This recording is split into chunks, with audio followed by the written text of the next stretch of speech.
Alrighty. I do not know what happened there. That was super weird. But we should have audio now. Yep, looks like. I think OBS crashed on me, which was super fun. Let me just swap that over there. Give it a second to catch up. I was not expecting that. Sorry, guys. Was not expecting the stream to stop working. So let me jump back into this real quick. Alright, so we've got audio, we've got mic. I don't know what happened there, guys. Sorry about that. OBS crashed on me. Not entirely sure why it didn't like that at all, but it is. So we're back.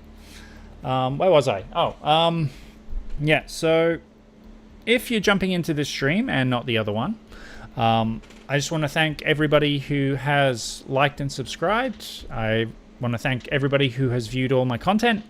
I really, really, really do appreciate all of the help and support that you guys have offered. I think it's been incredible.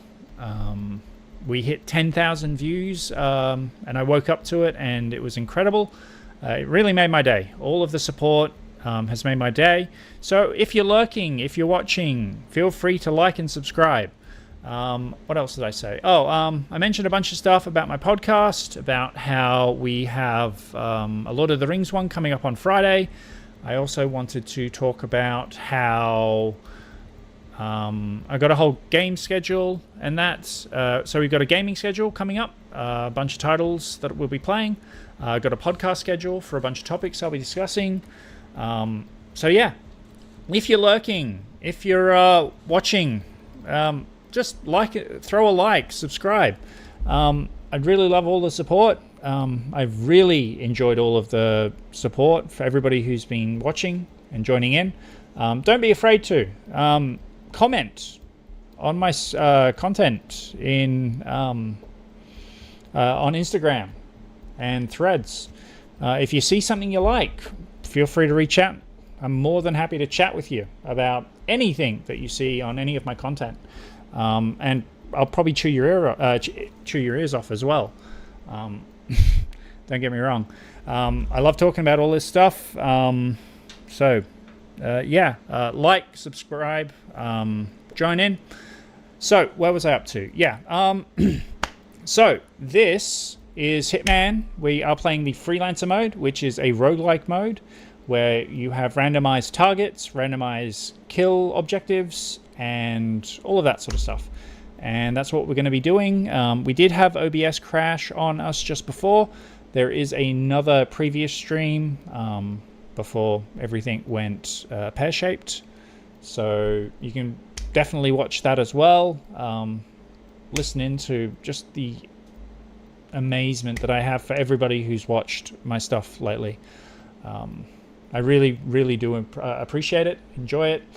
You guys are the best. You really are. All right, so let's try and get back into this. We have a target. We're in Dubai. I think we have a screwdriver for a weapon. We have literally nothing else in our hideout. So we are going to go and try and kill this single target. And hopefully OBS is not going to crash on us again. So let me just reduce the volume in my headphones and jump straight into this. So we are playing Agent 47. We are looking at a target, which is somewhere over here. The target is below us, interestingly enough. So we'll head down there, we'll try and find them. We'll figure out how to handle them. Looks like they are in the kitchen behind there. So we need to get a staff uniform. So I need to remember how to do that. So yeah, look, if you're tuning in, this is the second stream for this particular game that we're playing. The reason is OBS crashed on us about 10 minutes ago. It seems to be working now. Hopefully the audio is coming through nice and clearly. I think we had a problem before where I had forgotten to actually turn on the game audio. Super embarrassing, not my finest moment. So we're just chilling. We're gonna go down there and get our target. We do need a staff uniform to get access to that area. So we're just going to try and steal one of these guards' uniforms. Or even one of the staff uniforms. But yeah, look, I think something else I mentioned before OBS crashed was I love all the support you guys are throwing my way. I really do appreciate it. It's terrific. It makes me want to do more of this. It makes me want to explore all the things that I love and enjoy. The books, the movies, the games. I'm going to primarily focus on enjoying content that I want to play.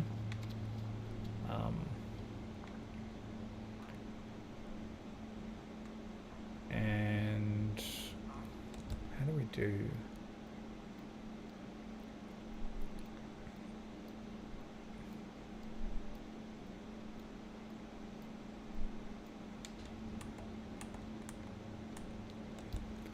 I need to remember how to do assassin mode. Ink thing, hold. There we go. Alright, target's down there. You're here. I need a staff uniform in order to continue doing what I need to do.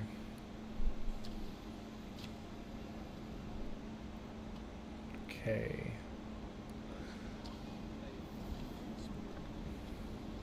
So we are playing Hitman today because I needed a bit of a break. We finished the Sekiro playthrough that we were working on last Saturday.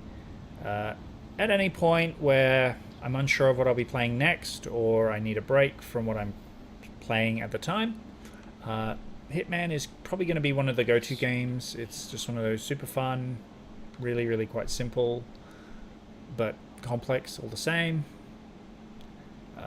It's just basically for fun playthroughs.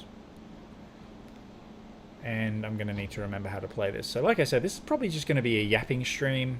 It's not really going to be something I'm going to be too focused on completing or doing storyline missions for.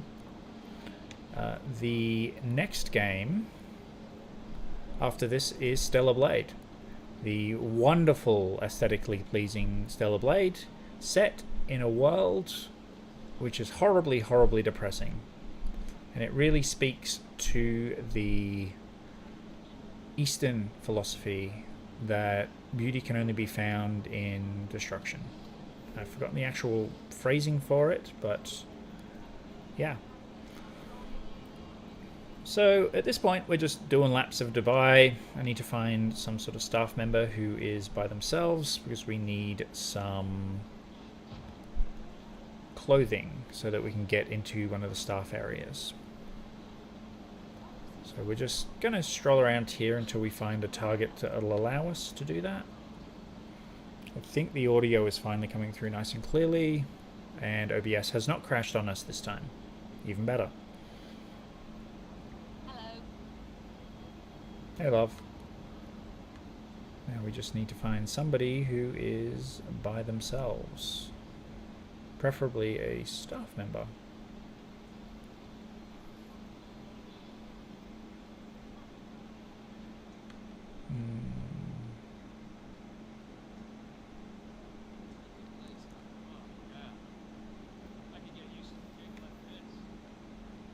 Okay. Also, I have no knowledge of any of these maps. None at all. Like, Hokkaido maybe is the one that I know the most. Dubai is not one. So I'm going to find a staff member. Holy cow. Ah, here we are. So, after... Hello, sir.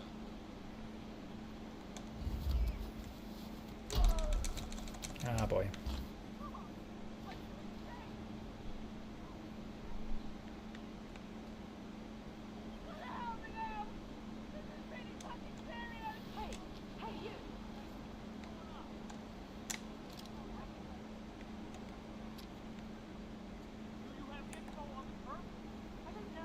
Well, that was embarrassing.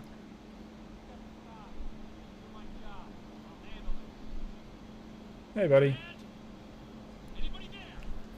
Well, that went well.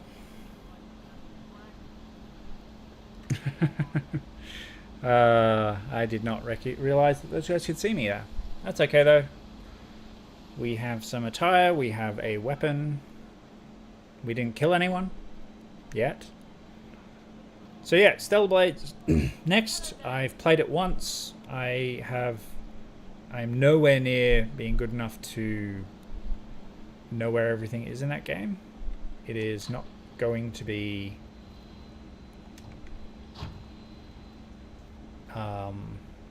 a game that I'll 100%. I will work my way through all the bosses, probably do some of the boss challenges, try to do a couple of no-hit runs. I wouldn't rate myself very highly for that, but you will get to see me learn how to do it. Okay, I think that might be our target. Yep, and he's alone. Even better. So what we're going to do is...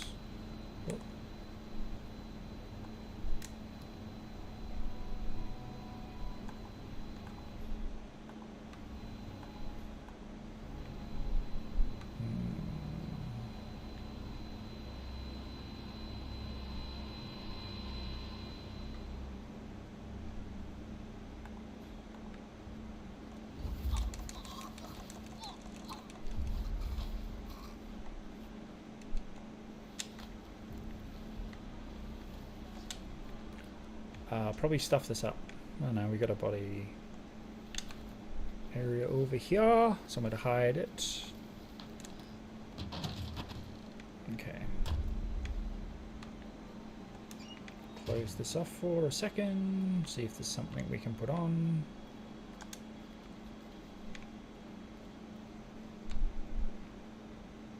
We do not. Okay, so moving forward, the goal is to continue exploring all the things that I love and enjoy about, well, everything.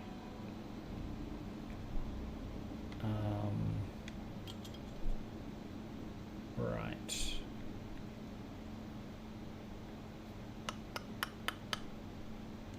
I think what we want is to remember how to play. Okay, can we hide here? Okay, I think they're busy. We'll equip the screwdriver.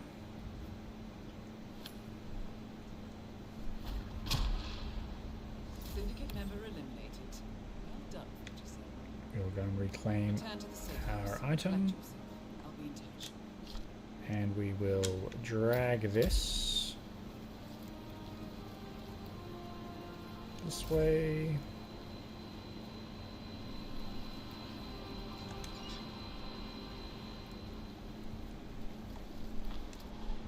Grab that. We'll dump the body. Alright, we have managed to get to 20 minutes without OBS crashing. Hey, we are in business. Alright, so let's just stroll out of this place. And there's somebody on the other side of that door who is going to recognize me. I need a different exfil. We'll head this way.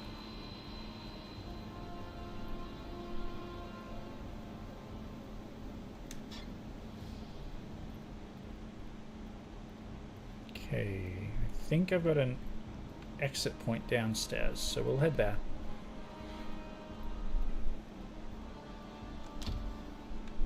Oh, look at that. How good is that? And we'll just casually stroll out and we'll be victorious. Okay, so we got some interesting topics coming out. I just need to talk to you, sir. Yeah. You can absolutely do that. How do I sprint? Go. And we're done. Hooray! See you, buddy. Nice. I forgot to stow away the weapon. That was kind of funny and silly of me. Nice. So, after Stellar Blade, we have Majora's Mask coming up. We have Mass Effect, and we have Bioshock. We're going to be exploring the Bioshock trilogy at some point. We're going to be starting with the first game in the series. Alright, so victory.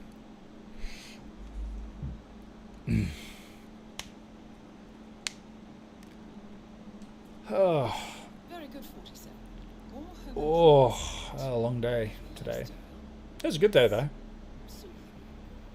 It was a good day, that's for sure. Look at that, we are making a little bit of progress there. So this is the first proper yapping stream that I think I've done. And I've never actually done one before, and I'm not sure where the boundaries are for what I should probably talk about or not talk about. So that's pretty interesting. I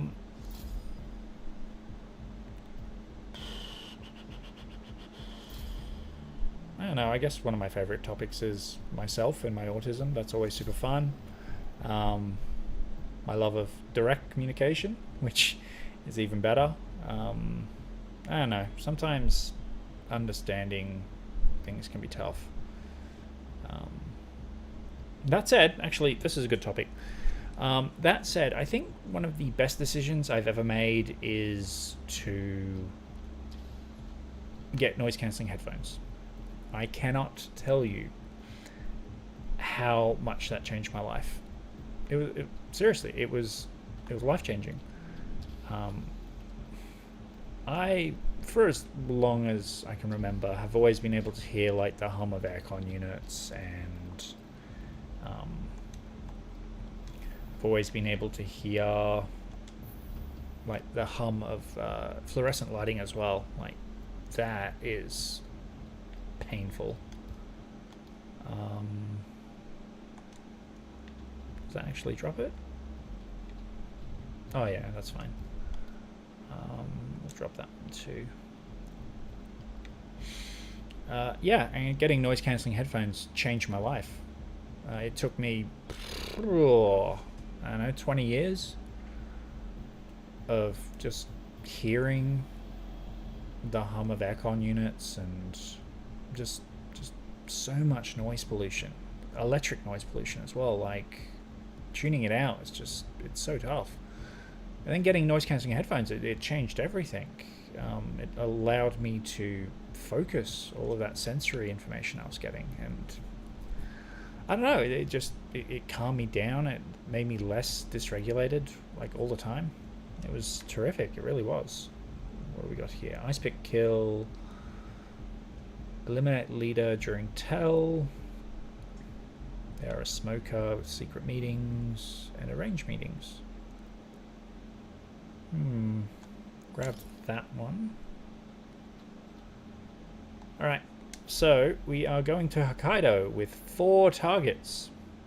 This should be super fun. So there's 4 targets because we have dummy targets. Now each one of the dummy targets is very similar. It's like basically you have to deduce who your target is, and it's super fun. So we got silence pistol kill, arrange meeting, headshot kills only, and fiber wire kill. So I think what we can do with this is, I think I might have a silence pistol to use. Well done, 47. We now know the current whereabouts of Let's go find out. But yeah, like getting noise cancelling headphones changed my life. It was I've provided so you good. new intel. I guess that has a lot to say about the neural pruning that can be found in autistic brains. So I find the topic really interesting because when you look at brain scans for neurotypical people and or allistic people and autistic people, you can see where the brains begin to differ and why autistic people have such a wide variety of sensory issues, because the brain works in a different way, different stimuli, and for some autistic brains, certain neural stuff just continues. We now know Oh, the great. location. This is a super awesome We'll spawn. need to do some recon to make sure you get the right target. And I guess certain parts of my brain just continued to On the other hand, we do know allow me to listen to just the high-pitched, as you for know, the little identity lights and sounds and you stuff. know that they have no hair. They are wearing earrings. They are wearing a necklace and wearing a hat. We also know that the target has a tendency to enjoy food of any kind, and they smoke. I hope these tells can be used to your advantage. Don't disappoint, Roger. Good luck. Sir, I know what you did. Ready to engage. Weapons hot. I love that spawn. I really do.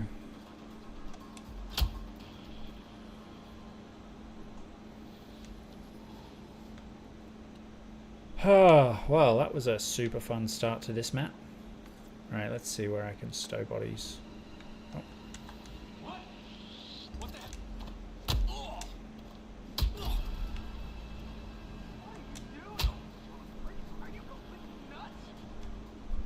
Someone help me! Mr. Bob Crazy Psycho is cracking skulls right and left. Do we ah, have a crap. description of the suspect?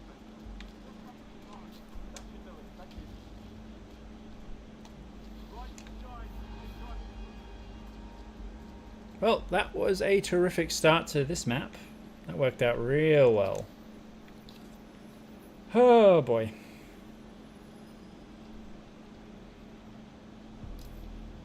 Yeah. I didn't even get any upgrades for that. Can I go up the ladder?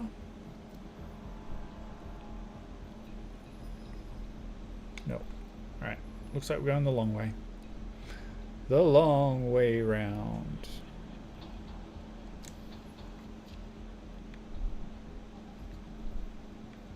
Oh, I think I really enjoyed getting into streaming. I think the reason I enjoyed it is because it just allows me to do things I enjoy. Play the games, talk about stuff. Hey, buddy.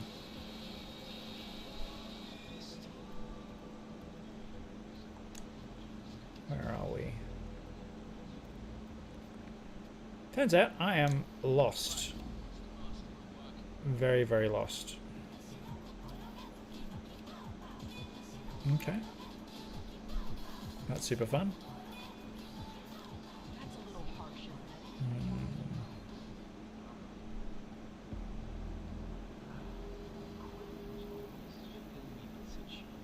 Calm, looking at the beautiful fish, just serene in their simple existence. Takes the stress right out of me. You got any tricks like that? Oh, I do yoga. Where are we? Oh, install body there.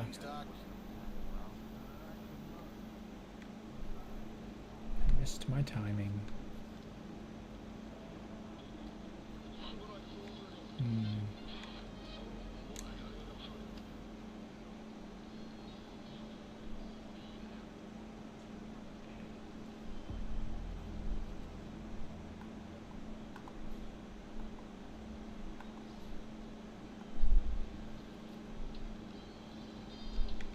Okay. Where are we? Sorry, buddy.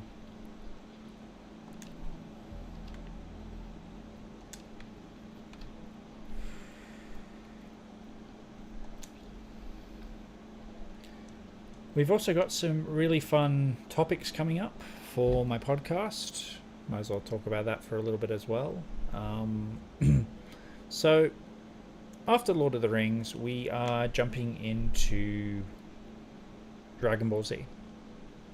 Not only Dragon Ball Z, we are going to be talking about Vegeta. Probably one of the most popular characters in the entire franchise, and I'm going to explore why he has such an enduring appeal, and more importantly, why Toriyama did his best to get rid of the character. But it turns out that at the time, Jump, the publisher, was inundated with fans in Japan at the character's creation, and Toriyama was stuck. Much like Joss Whedon found in Buffy, which I'll talk about it as well at some point, he ended up creating a character that people were supposed to hate. I mean, when Vegeta was introduced, he was a genocidal madman. That didn't really change until after the Buu saga. But he was selling the volumes. He was selling the manga. People loved the character, even though, much like Spike in Buffy, the creator absolutely hated it. Like, Joss Whedon was like, he's a vampire. Vampires are bad. You're not supposed to like the vampire. But then you were stuck because the fan appeal was just so high. So Toriyama did something fairly amusing. He put Vegeta through hell. He put Vegeta through one of the toughest but best redemption arcs in the entire series. In fiction in general. Like, the degree to which... Sorry. Hey, buddy.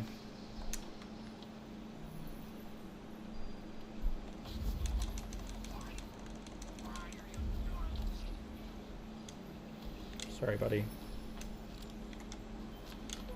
Mr. Jason Portman, Oh. please come to the hospital. Hey, buddy. A doctor will Oh, escort good. you You to don't a know the merchant dudes. I was worried there That for a was second. Mr. Jason Portman. A doctor will And yeah, escort you Toriyama to put a- Vegeta through hell in Please order to proceed give to him a hospital redemption arc. entrance. And everybody loved it. I might just Now, what do we got here? Meat Hook, Poison, and that's we'll go Meat Hook. Have a chat to this guy. Turns out I can't afford anything. I'm not surprised by that at all. I am very unsurprised, but we will grab this. If you need more, you know where to find me. Okay. This should give us access to a bunch of different areas. So yeah, Toriyama put the character through hell. He had to. He couldn't just have the character become like Goku. The whole point of Goku's character, especially in the Japanese series, and kind of exacerbated in Dragon Ball Super, was the fact that Goku is a pure, if slightly slow character. Like, Goku was Sun Wukong. That's the Yakuza lawyer. Dragon Ball was very much based on Journey to the West, the Chinese story of the Monkey King. I mean, you have a look at the power pole that Goku receives. It's basically I think the Liang Bang that the Monkey King had. A pole that could extend, a pole that could multiply, all that sort of stuff. Even down to the fact that in the original Dragon Ball, Goku became the Ozaru, the giant golden ape. And the reason for that is because Sun Wukong could do that too. To the point where the entire first arc of Dragon Ball is Journey to the West. You had the Desert Bandits, you had Yamcha, Oolong, the shape-shifting pig, that was a character from Journey to the West as well. Even the character of Chi-Chi, when she was first introduced, is a parallel to one of those characters. You basically, he drew a lot of influence from that. But to get back to where it was, like, Goku was so pure, like, the Nimbus Cloud, the Kitan Un? I think it Kito Un More security? was, you know, only the pure of heart could ride it. And in Dragon Ball, only Goku, Goten, and Chi-Chi are seen riding it. That was something that was prevalent in the Monkey King as well, in Journey to the West. So Toriyama was in this weird sort of place. He had this character of purity, unlike the Western version, due to the way the Western version was developed. They really focused on the more Superman sort of elements of the character. But with the Japanese version, Goku literally, like, his sole purpose was to find the hardest thing to fight and win. Like, that was his driving purpose.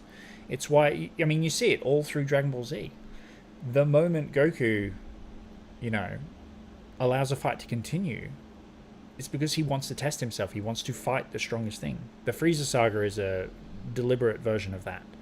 You've got the what's it called? The Cell Saga again. He literally sets himself up because he wants to fight the strongest opponents possible. But it also has a very common element with Saiyan pride. Like, all the Saiyans, the second they know that they're stronger than you, they literally just wipe the floor with you. It's just part of the character. So yeah, Toriyama was in a hard place. You had Goku, the pure of heart and spirit.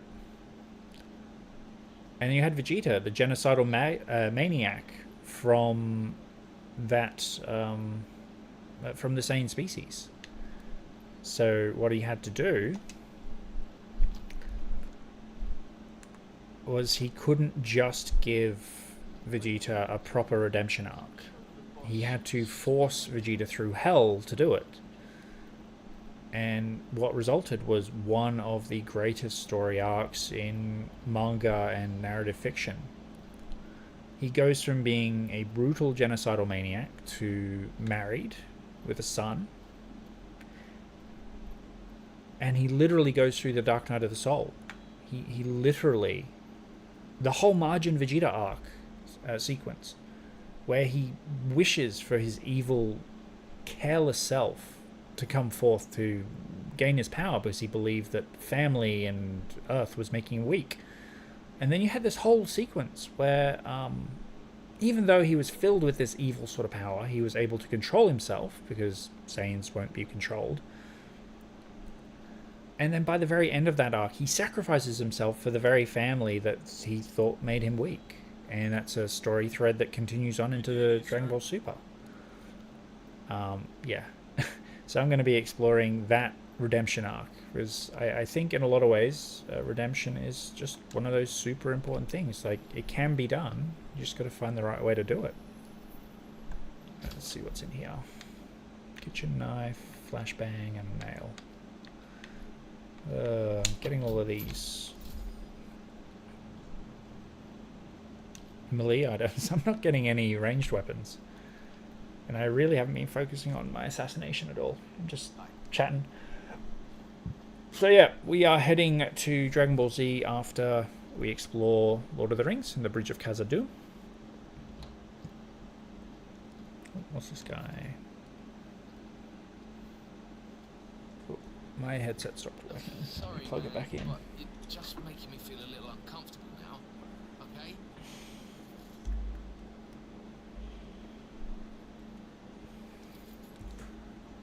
There's also a bunch of topics that I'm going to want to explore in... Oh. Must get out of your way.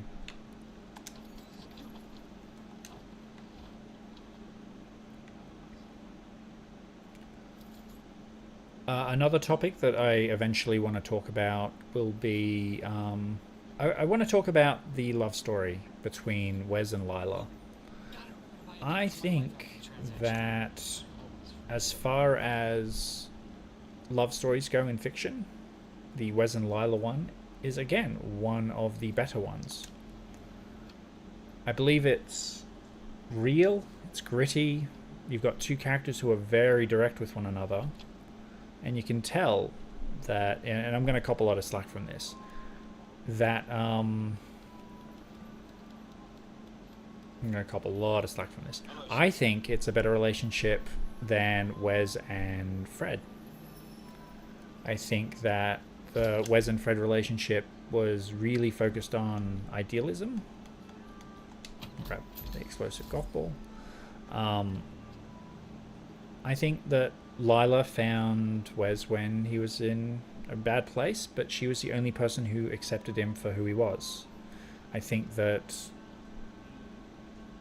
the Wes and Fred relationship was very much about idealistic love, which is great. It's terrific, but it doesn't push things along. Not the same way that Wes and Lila did. And I need to be upstairs. Where am I?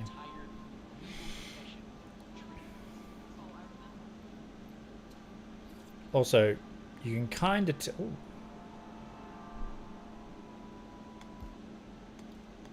I think we are close to a target.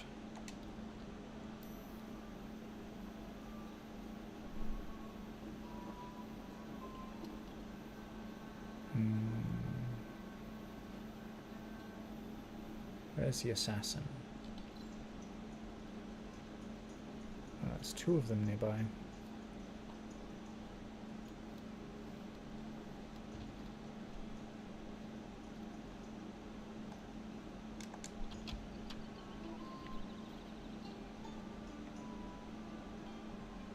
Okay, so that guy over there has somebody following them. So I think we've narrowed down where our target might be. Always look for the assassins. They tend to be a bit of a dead giveaway. Oh, we are not going that way. We are going this way. He said it was around here.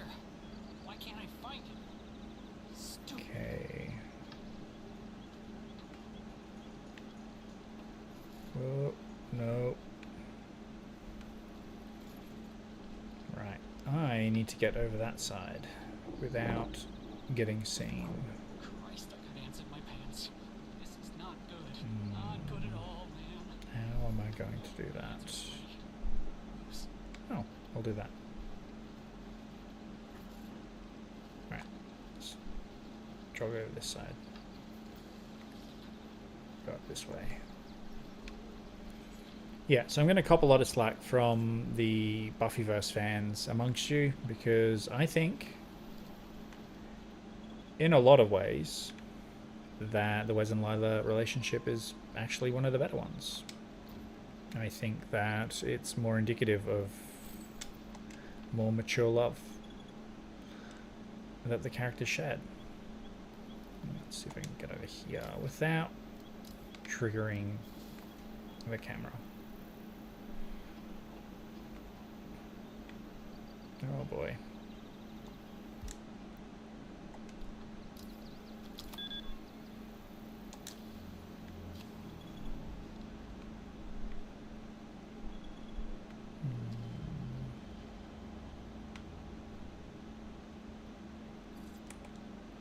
How you been?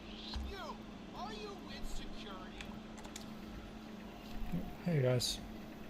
Creep?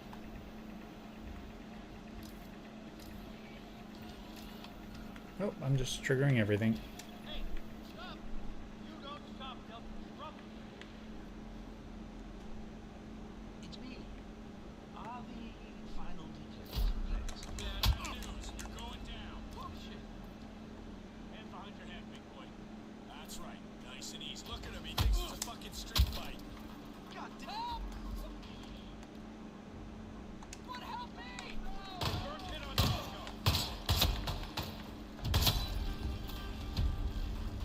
47. The target is trying to escape. I got busy yapping. That's my own fault. That's okay. How unfortunate. It rather appears that you ran out of luck. That's okay. I didn't really lose anything of value. It was just the first mission. So yeah, I'm gonna want to explore that. I'm gonna want to chat about why that is probably one of the better relationships in modern media. I think that it's a very cool contrast between like Wes's idealistic love and then Wes's real, gritty, direct sort of. It was messy, but it was real. And that's going to be a topic I'll be talking about as well. And then within the same Whedonverse, we'll be heading to Firefly and Dollhouse. And my idea that... Okay, so this is going to sound a little wild, but it's my favorite current theory on what Joss Whedon was planning to do with Firefly.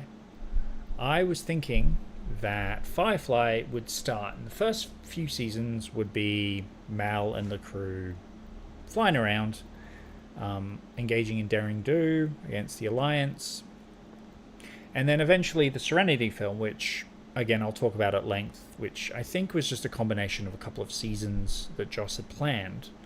I think what I like to think is that Dollhouse was meant to be set in the Alliance. It was meant to be a Blue Sun covert, the academy that River was in, and that academy is where all of the assassins, like the Operative and River, were all imprinted with these skills and these abilities. And the reason why they were cutting into River's brain, as you find out in the Ariel episode, is because they were trying to figure out how the brain worked. And my theory is that in one of the flashbacks or something like that... Oh, well, I've got a bit of an audio problem. Let me just see. I think my fan's causing a bit of a problem. Just give me 1 second to fix it. Hopefully OBS isn't going to crash again.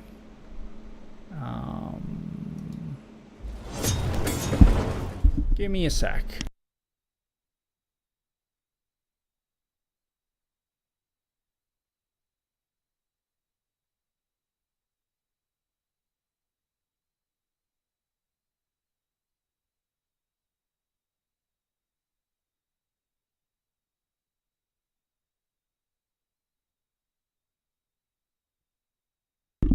Is that any better? Unfortunately, the microphone is really sensitive and I needed to have a fan running nearby. See if that works any better.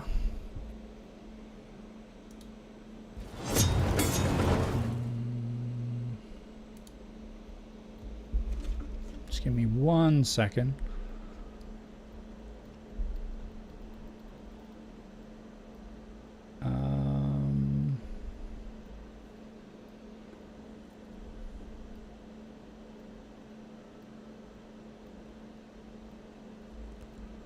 Check with tech support. Okay. Hopefully that's better. Doesn't seem to be affected as much. Just checking. Yeah. My fan was running and it was a little too close. Unfortunately, where I stream is a little compact. And it does get quite warm. And the fan, my microphone, very, very sensitive. Okay, so we failed at the assassination there. Kind of expected, really. Because I haven't played this in a while. It's alright, we'll still get some experience. And we'll try again. Yeah, so that topic is going to be one that I'm going to want to explore. Yeah, thanks for the update with the audio. Unfortunately, the syndicate managed to go into hiding. Knowing you, I'm sure that you have new ideas in mind to make sure that they won't be so lucky next time. Yeah, that was a super fun experience. Yeah, so we'll be heading into the Firefly universe. My theory is that Dollhouse was supposed to be an Alliance facility, and you discover that the imprinting technology was what the Blue Sun cartel or corporation were using to create their weapons. And I think that it would segue really well. I think that initially it was meant to be very much the gritty Western sort of elements with the crew, and you'd have changing members of the crew. Like, one of the big theories, of course, or not theories, well, kind of, is that you'd have this situation where the reason that Inara was on the crew was so that Mal could start believing in something and someone. And the love story between Mal and Inara is very much one of those full of potential sort of situations. But it never actually follows through. Like, they clearly care for one another, but because they don't communicate with one another, it would never actually get off the ground. And I think that very much in the same way that Joss has done in previous shows, especially Angel, when Wes and Fred finally got together in season 5, the very next episode, Fred was transformed into Illyria, and she died. I think Joss was planning something very similar in Firefly. Mal and Inara would be full of tension, and they'd get close and then they'd pull away. They get close and pull away. And you see that in Heart of Gold, where Mal ends up sleeping with one of the prostitutes that he's protecting, and Inara despises him for it, and leading into the movie Serenity, that's why she's not on the ship with them at the time. So I think that Joss's original plan was to have them moving in and then drifting away and then moving in, and then they'd finally get together. All that tension, and then you would experience the heartache when you find out that Inara had cancer all along, and the reason she was on Serenity was she was flying around to explore the verse, and that was the reason why.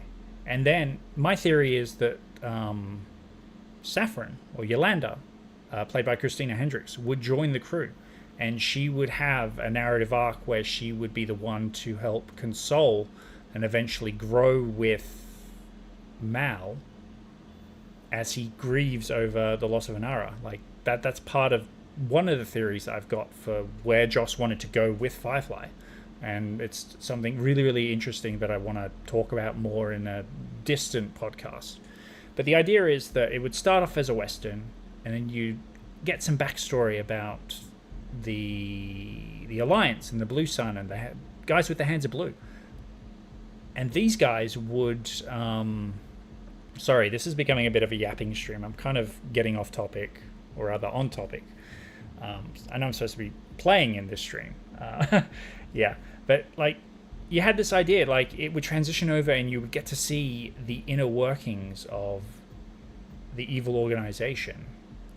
And that's where, like, you'd eventually pivot to the scene, the events in the movie, which were the 2 seasons that were just sort of mashed together. Because there's definitely 2 separate story arcs that take place in the Serenity film. And that would be where it'd pick up. And that's the theory that I want to explore. I want to explore what Blue Sun was, because if you look at the pilot episode and then all throughout those episodes, River hates Blue Sun. She attacks Jane when he's wearing the Blue Sun tank top. You see Blue Sun in the background in everything. And then when the blue hands, the 2x2 hands of blue, when they appear, you've got that tie-in. You've got the hyper-advanced neural technology that literally boil people's brains from the inside. You have that element, so that was where I was thinking, like, the dollhouse and the character of, like, Topher Brink, that would be a big part. Like, he would have probably been one of the big doctors in one of those facilities. So yeah, that's my thoughts on where that direction was going for that particular podcast. Let me just disguise up. So I got plenty of topics that I want to discuss in the podcast. Plenty of different ideas and theories, like the Frenchman anomaly theory, the idea that the Merovingian was a previous one from a different version of The Matrix. Sorry, I should have mentioned The Matrix is the series that I was exploring. Right, let's begin a new campaign. So, in Freelancer mode, you get a whole different bunch of missions. Each mission has a particular syndicate member that you have to find and kill. And each mission has its own sort of submissions and objectives that you're meant to be able to complete. So as you can see here, the Scout, it's all about physical damage, so throws, neck breaks, axe kills, knife kills, sedatives, silent target takedowns, all that sort of stuff. And it takes you to Colorado, Dubai, and Sapienza. Colorado is an extremely painful map. I'm not particularly good at it, so I'm not going to choose that one. Big Pharma is all about poison kills, so it's very themed. Hokkaido, Marrakesh, and Colombia. The Bomber takes us to Ambrose, Colorado, and Hokkaido, so this is all about explosive kills. Espionage is all about stealth kills, so not swapping your items, keeping your suit on, poisoning targets with dart guns, not unlocking anything, not getting spotted, not pacifying, and no firearms. So that's all melee based. Melee. The Priest, it's totally random. It's got Segale. Segale's a pretty good map. And finally, the Host, which is all about avoiding detection. And the Dumper, which is all about accident kills.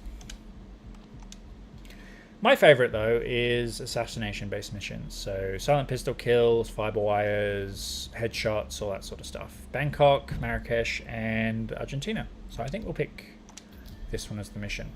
So the cool thing about this particular mode is that you can explore all the different maps, get a whole bunch of different objectives.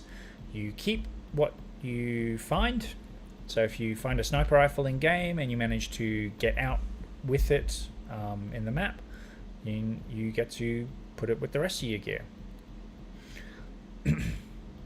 So we will go to which map do I want to go first?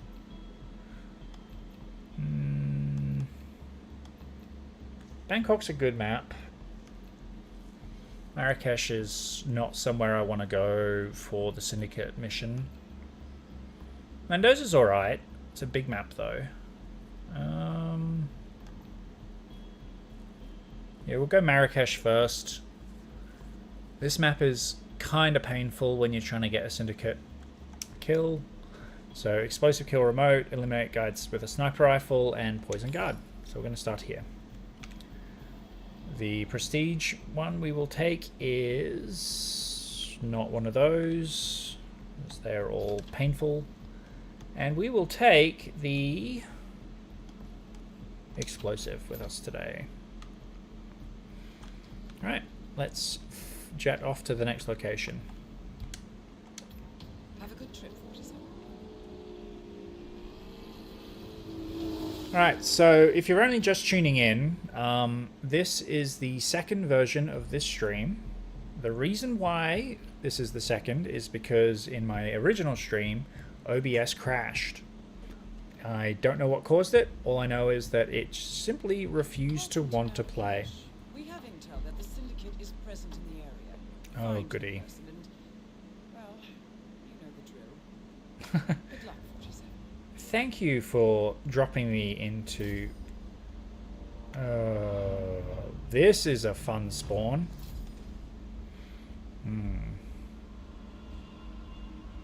So yeah, OBS crashed. It was not what I was expecting. So I did have a whole beginning to the last stream where I thanked everybody for their support and the views.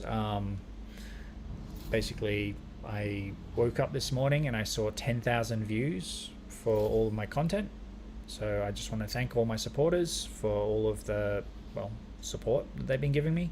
And just a reminder that if you're watching the channel and you're not subscribed, feel free to throw a like and subscribe to the channel. Alright, so I need to get out of this hostile location filled with army men with machine guns in order to get to my target, who is all the way over there. Oh boy, this is going to be fun. Okay, let's do that and creep this way. Okay, there should be a door over here, which will get us outside. Okay, so we get to work our way across to the other side of the map. Hello, lens flare. Okay, I think there's a way up here. Alright. Oh. I don't believe it. That's dangerous. Yeah, I know, buddy. Okay, work our way through the crowd.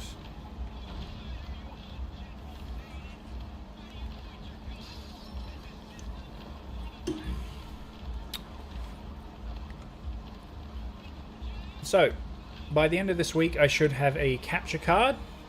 So we'll be able to start exploring Nintendo-based games. After this stream on Saturday, we will be playing Stellar Blade. I'm not sure how long that playthrough is going to go, but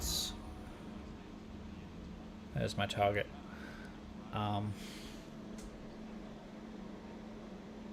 Yeah, absolutely, 100%.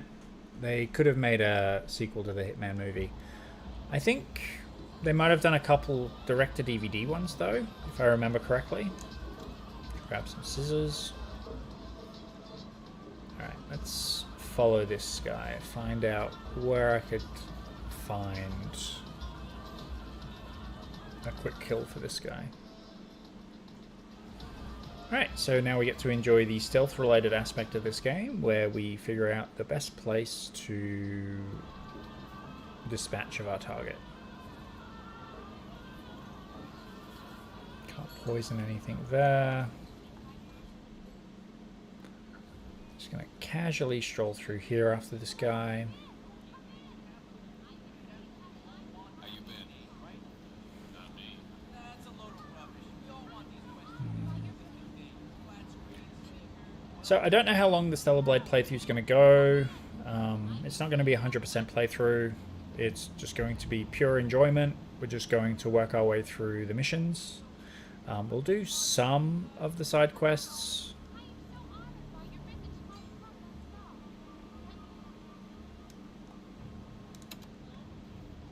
Sorry.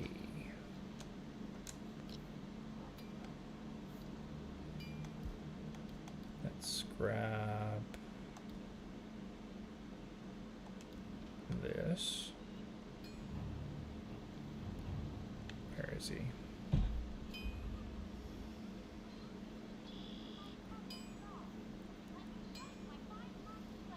Okay, I wonder if this guy's going to come back here. How's your father? Doing well. Thanks for asking.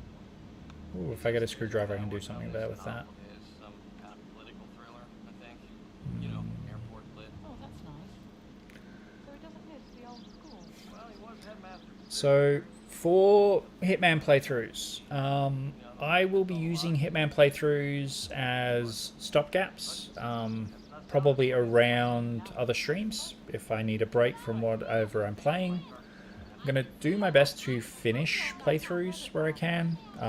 It did take me 2 years to finish Sekiro. I promise with Stellar Blade it's not going to take me that long. I am going to do my best to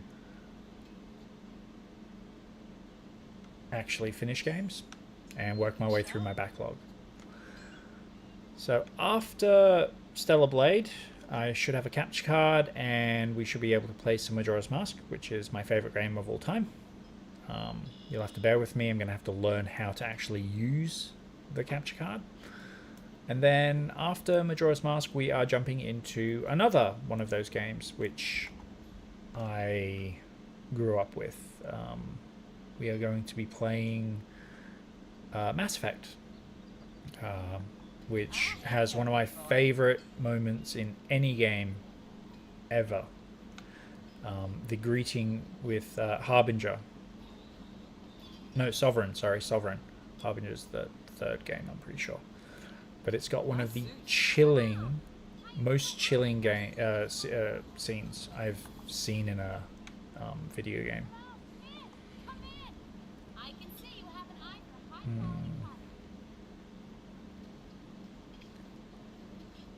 And it's incredible, and I want to play through it, and I want to share that experience with everyone.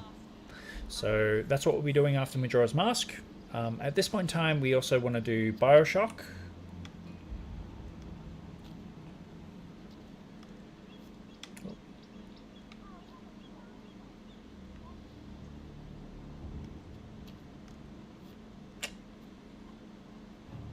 Is the old mate coming back this way? I think he's taking the long way. Let's see if I find a screwdriver.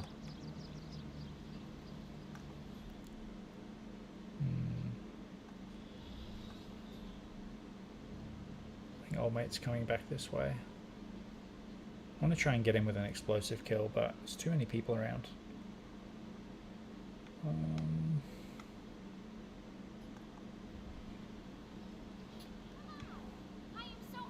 And then games that I want to explore after my current schedule, we are heading to probably Death Stranding.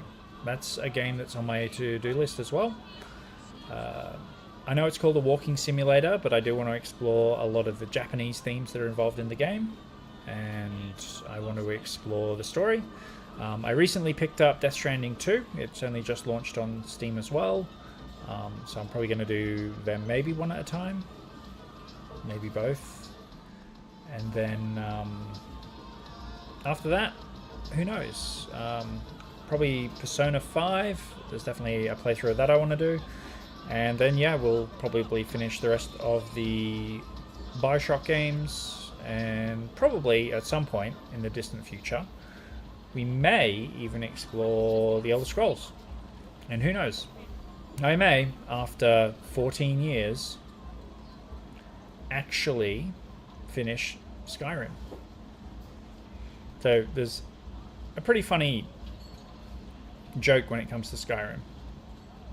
A lot of people mod Skyrim endlessly, but never actually play it, and I definitely fall into that basket.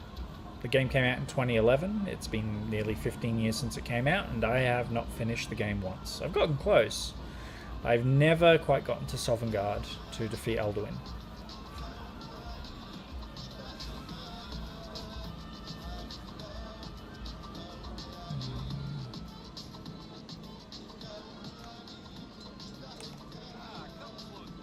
I wonder. Yeah, okay, buddy. Do you want to maybe not be looking at me?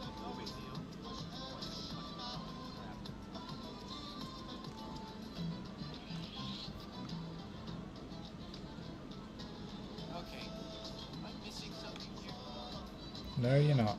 I just need you to turn around.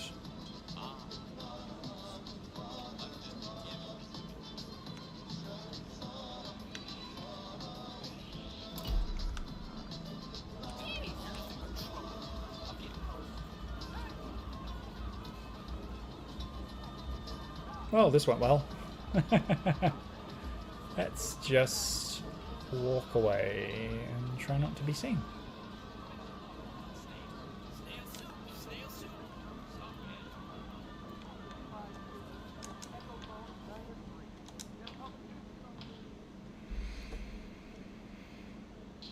Well, that went well.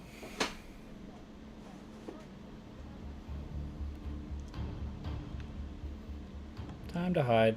And this is what I love about Freelancer mode. It's very emergent.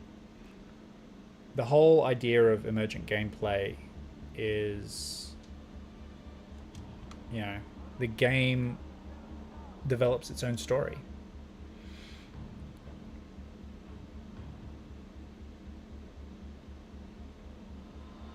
And as you can see, because I was too busy yapping and not actually focusing on defeating my, what's it called?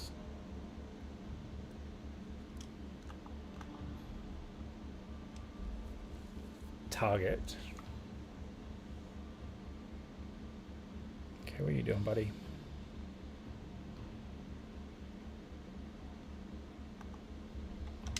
Alright, let's see if I can get the kill from a distance. Let's see if I can target him at the right time. Just gotta remember where I dropped the bomb. This is either gonna go really, really funny or really, really badly. 1, 2, 3. Oh. Oh, I can't trigger it. I'm too far away.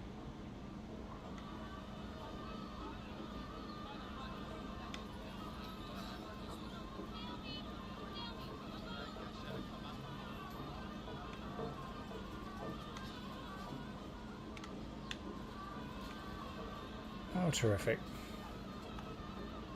Hey, what's up? Oh, this went well. Door.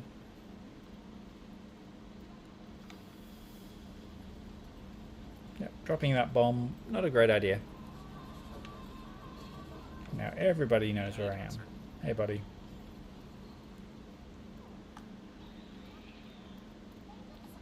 Oh.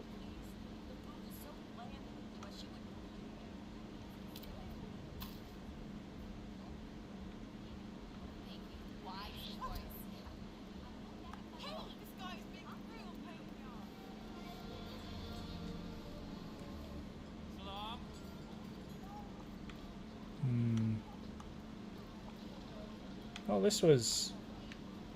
Yeah, come here, buddy.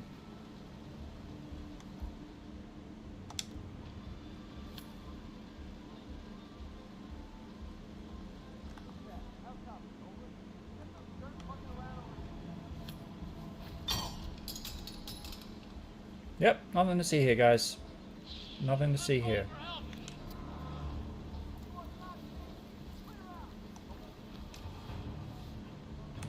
Yep, nothing to see here. I have no idea what you're talking about. Yep, no idea. You guys have no idea who I am. See, I'm just an army guy. Just an army guy chilling. And this is what I love about the emergent gameplay of this particular mode. Anything can happen. And a lot of it is just because you mistime something, or you don't see an NPC in a corner, or something goes boom and you misangle it completely. Oh, and now I'm right here behind this guy again. I wonder where my bomb went. Alright. Hey, buddy. I guess we'll just have to wait for this guy to come back through again. Yep, nothing to see here. I'm just an army guy. Just chilling. I'm chilling with the other army guys. Yeah. I have no idea what you mean. Obviously, killing the dude in the middle of everybody is not a great idea. But yeah, I'm just chilling, you know? Just regular army guy. Don't have to worry about me at all. Like, this section through here is perfect for what I want to do. But there's this dude that's just strolling back and forth in this area. Ugh. Yeah, it's this guy here. There's that other dude.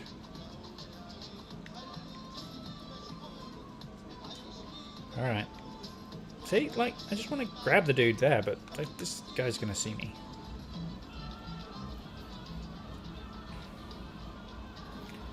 That's the other part of Freelancer. It's just finding the NPC that you need to target and then figuring out the best way of, well, offing them.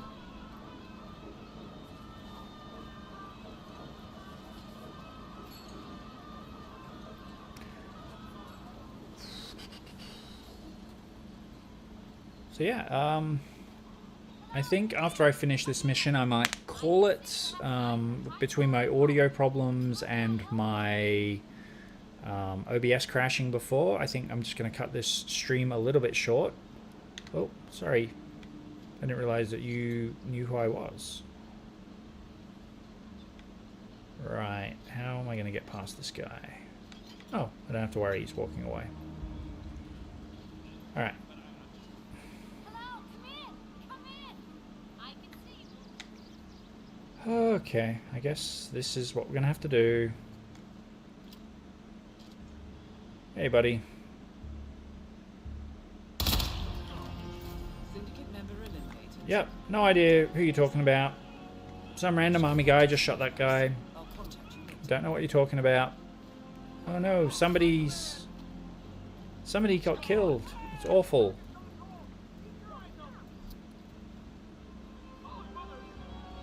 Yeah, that's right. Run. Some random army guy who's shooting people. Shit. Ow. Ah, crap. Alright, time to run.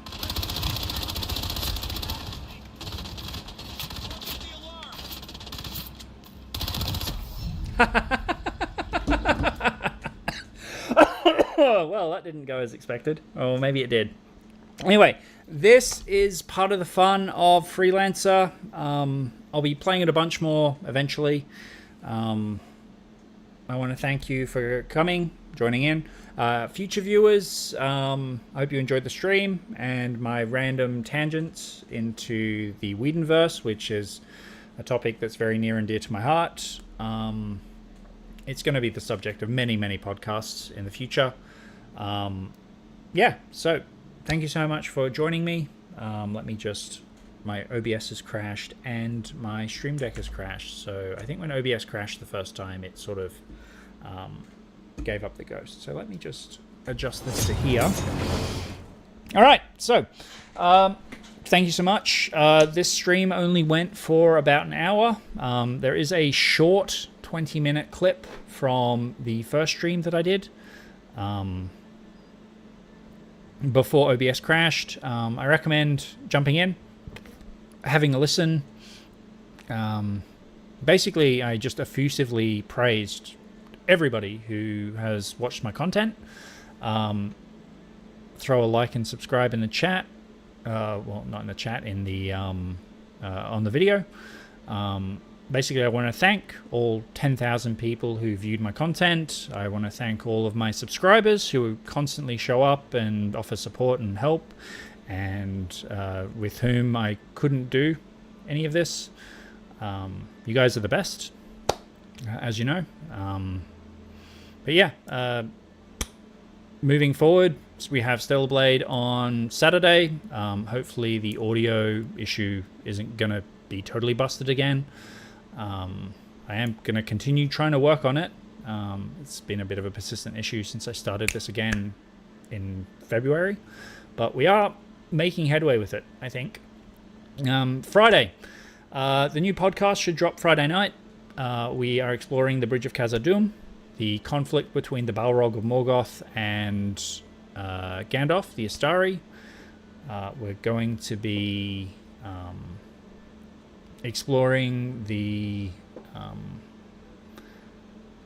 relationship, because the Balrog and Gandalf are essentially cousins. We're going to be exploring the grace of Errol Luvatar for the service that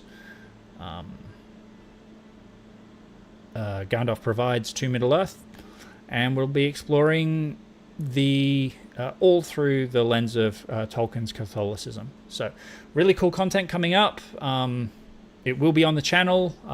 This video will have all the links below to my Instagram and my Threads and my Spotify if you want to listen in more. Otherwise, it's getting quite hot in this corner because my fan is now off. So thank you all for coming. I appreciate it. Love and support from everyone, especially all of my subscribers. And I will see you all on Saturday for Stellar Blade. Thank you again. And I will see you all next time.